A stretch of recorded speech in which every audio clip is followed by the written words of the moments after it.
জানিয়ে পালিয়ে বিয়ে করে নিয়ে এসেছিস? আসলে মা আমি না ওকে ভালোবাসি, তোমরা মেনে নেবে না বলে তাই পালিয়ে বিয়ে করেছি। হায় হায় হায়, এ কি সর্বনাশ করলি তুই! আমাদেরকে না জানিয়ে কোন ফালতু মেয়েকে বিয়ে করে নিয়ে আসলি।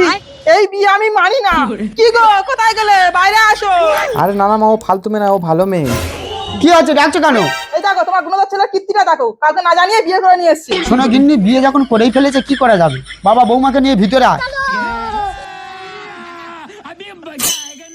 বৌমা, তুমি কোথাকার রাজকন্যা? বসে বসে ফোন ঘাটছো, রান্না বান্না কিছু করবে না? কেন মা, আমি রান্না করতে যাবো কেন? আমি কি তোমাদের রাঁধুনি? তোমাদের রান্না করে করে খাওয়াবো? কি তুমি আমার মুখে মুখে কথা বলছো? রান্না করতে পারবে না মানে? আর রান্না না করলে খাবে কি? কি খাবে আমি কি জানি? আমি ওসব রান্না টান্না করতে পারবো না। এই তোমাদের কি হয়েছে গো? এত জোরে চেঁচাচ্ছ, পাড়াময় সব শোনা যাচ্ছে।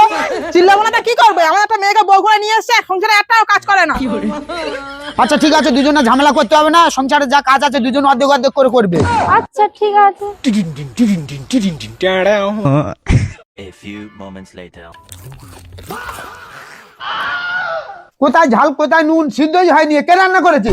কেন, আমি রান্না করেছি। আরে কি হলো কি, তোমরা এমন ভাবে চিল্লাচ্ছ পুরো পাড়াময় শোনা যাচ্ছে। চিল্লাবে না কি করবো? তোর বউ যা রান্না করেছে সবকিছু কাঁচা, তুই না এসে খেয়ে যা। আরে তুমি কিভাবে রান্না করেছো? সবকিছু নাকি কাঁচা? এতে আমার কি দোষ? বাবাই তো বলেছে সংসারে যা কাজ আছে অর্ধেক আমার করতে আর অর্ধেক মার করতে, তাই তো আমি অর্ধেক অর্ধেক করে রেখে দিয়েছি।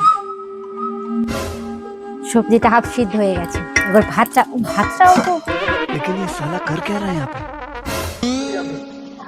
ভাতটাও হাফ সিদ্ধ হয়ে গেছে। এটা এরকমই নামিয়ে রাখি, শাশুড়ি এসে বাকিটা করবে। আয় বাবা আয়, তোর বউয়ের হাতের রান্নাটা খেয়ে যা।